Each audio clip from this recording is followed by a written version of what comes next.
G'day, welcome to Todd's Kitchen. I've made a number of pork rib recipes in the past, all of them delicious, all of them juicy, all of them absolutely scrumptious. And they're all simple too, but this one's different because it's super fast. Literally takes about 20 to 30 minutes from start to finish. So join me today as I make my version of barbecue ribs in an Instant Pot or pressure cooker. Now, every great rib recipe always starts with a lovely dry rub. So I'm going to use a few different ingredients which really help bring out the flavour. So to start off with, I'm going to use a tablespoon of dry mustard, followed by 1.5 tablespoons of smoked paprika, then a teaspoon of garlic seasoning, followed by a tablespoon of onion powder, a teaspoon of cumin, half a teaspoon of cayenne pepper. Feel free to use a little bit more if you like the extra heat.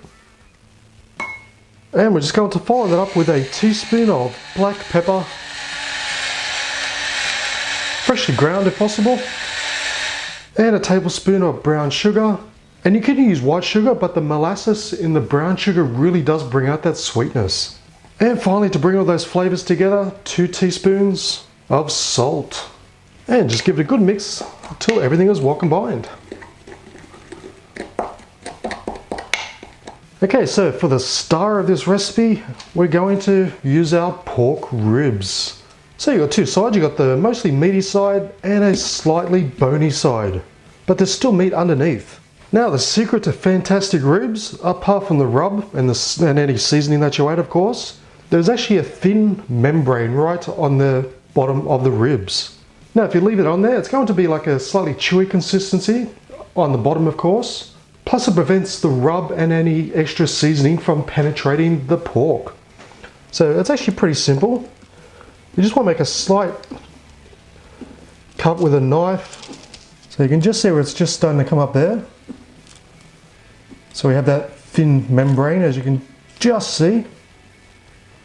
So you want to expose that all the way along the bone. And the best way to do it, for grip, we're going to use some paper towel. So we're going to use the paper towel for grip.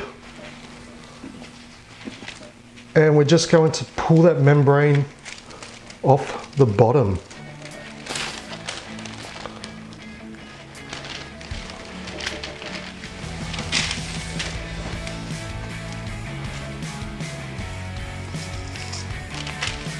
See, just like that. It's very simple to get off.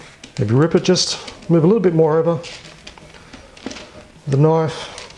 So you just want to scrape it, try not to cut because you'll actually make it worse. So if you're scraping it, it works so much better.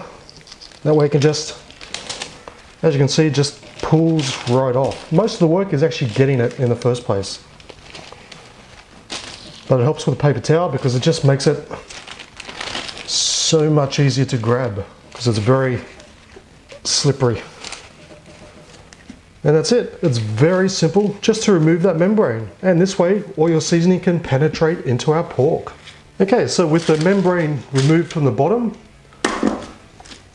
we're going to actually keep them upside down just for a minute and pour in, we'll sprinkle on some of our dry rub and just rub that in well.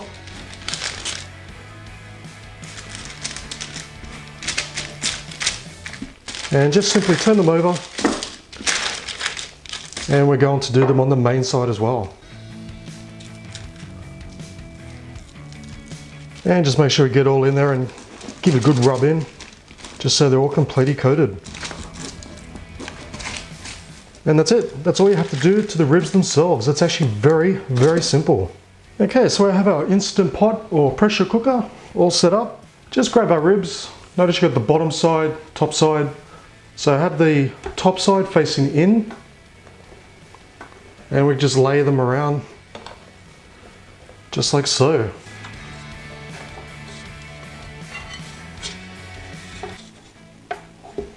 But just have them standing up like that, and that's all you have to do. It is that simple.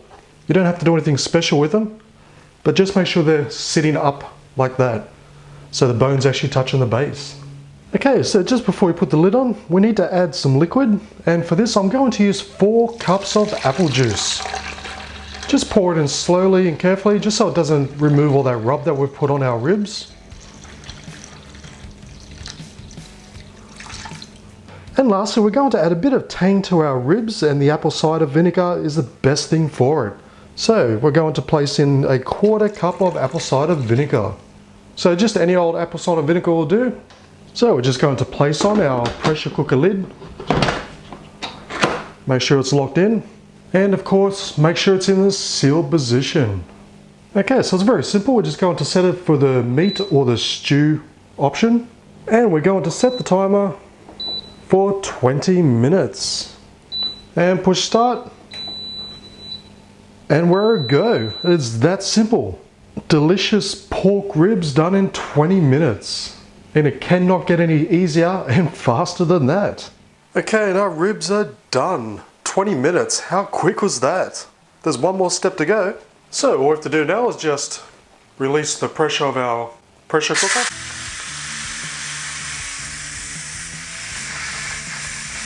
So just keep an eye on this valve here. As soon as it goes down, it's safe to take the lid off. This is basically just a safety valve.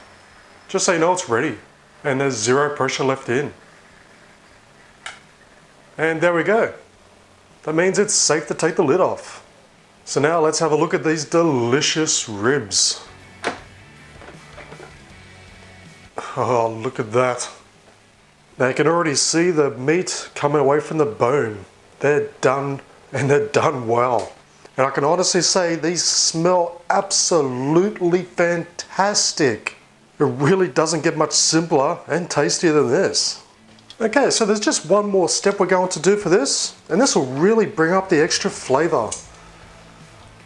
So we're just going to take our ribs out, and just look at how it's all come away from the bone like so. It's done very well.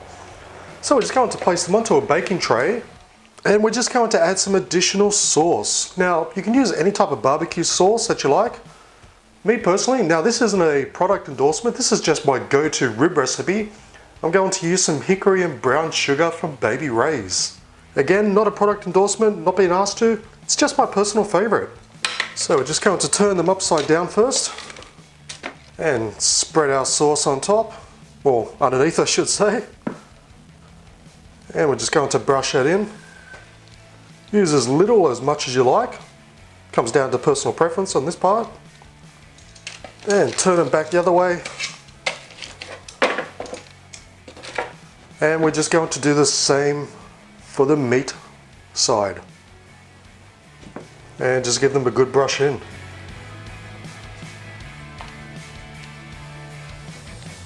Just cover up as much as you possibly can.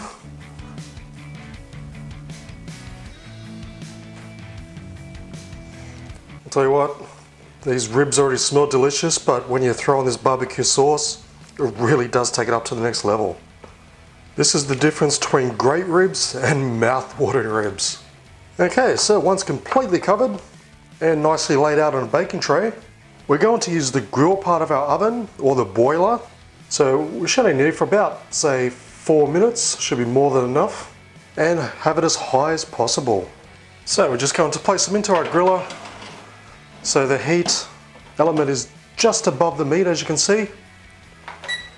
And over that 4 minutes, it's just going to bake on that lovely barbecue sauce. So it's very important, don't close the door, leave the door open, because we don't want to cook it anymore, we just want to bake in the sauce.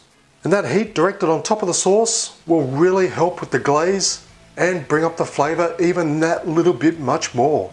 So for an extra 4 minutes, it makes a huge difference.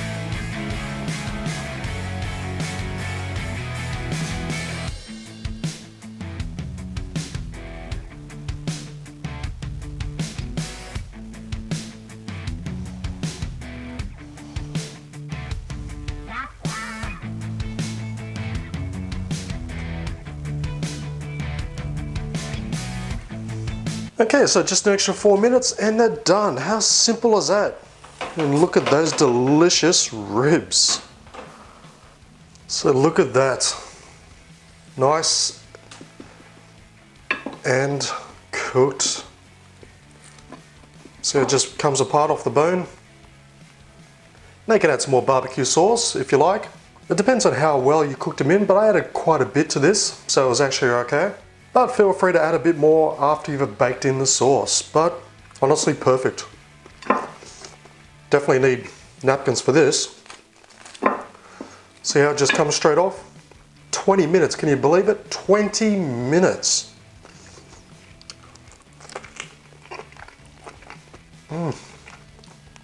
And it's so tender. It's like slow cooked ribs, but done in 20 minutes. It simply is the best. So if you're strapped for time, give this a go because I guarantee you'll love it. If you don't want to spend hours smoking or you don't want to spend hours slow cooking, this is a fantastic alternative if you have a pressure cooker, also referred to as an Instant Pot.